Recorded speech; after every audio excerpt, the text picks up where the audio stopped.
Welcome to the podcast series on starting a small business from mybusinessclub.biz. Deciding on your business structure.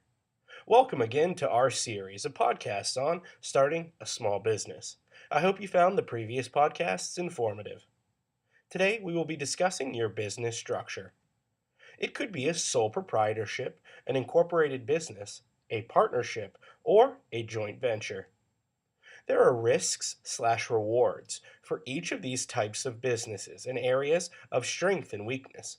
Let us review them. Sole trader.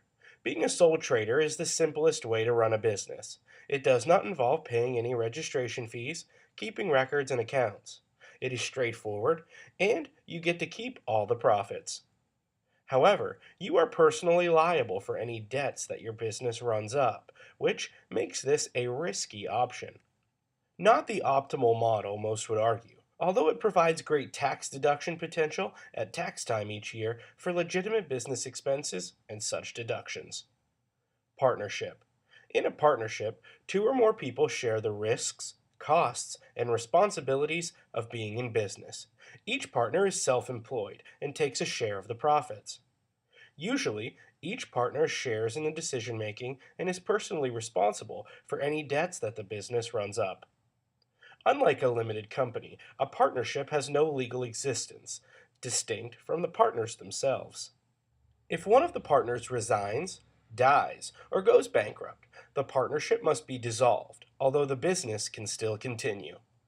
A partnership is a relatively simple and flexible way for two or more people to own and run a business together. However, partners do not enjoy any protection if the business fails. Limited Liability Partnership, LLP. A limited liability partnership, LLP, is similar to an ordinary partnership in that a number of individuals or limited companies share in the risks, costs, responsibilities, and profits of the business.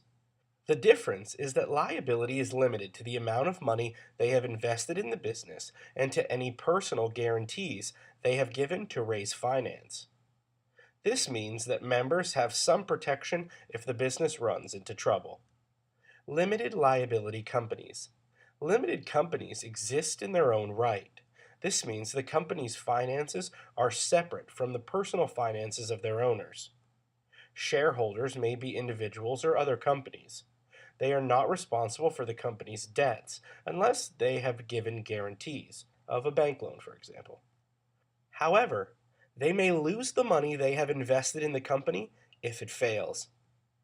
The Companies Act 2006 makes a number of changes that will affect directors and shareholders of limited companies. Main types. Private limited companies can have one or more members, e.g., shareholders. They cannot offer shares to the public. Public limited companies, PLCs, must have at least two shareholders and must have issued shares to the public to a value of at least $50,000 before it can trade. Private unlimited companies. These are rare and usually created for specific reasons. It is recommended you take legal advice before creating one. Hope you found this podcast enlightening. Watch out for the next podcast. We will be talking about available financing options when starting a small business. Thank you again for joining us on this podcast. Please go to mybusinessclub.biz for more information, strategies, and business coaching on starting and growing your global business.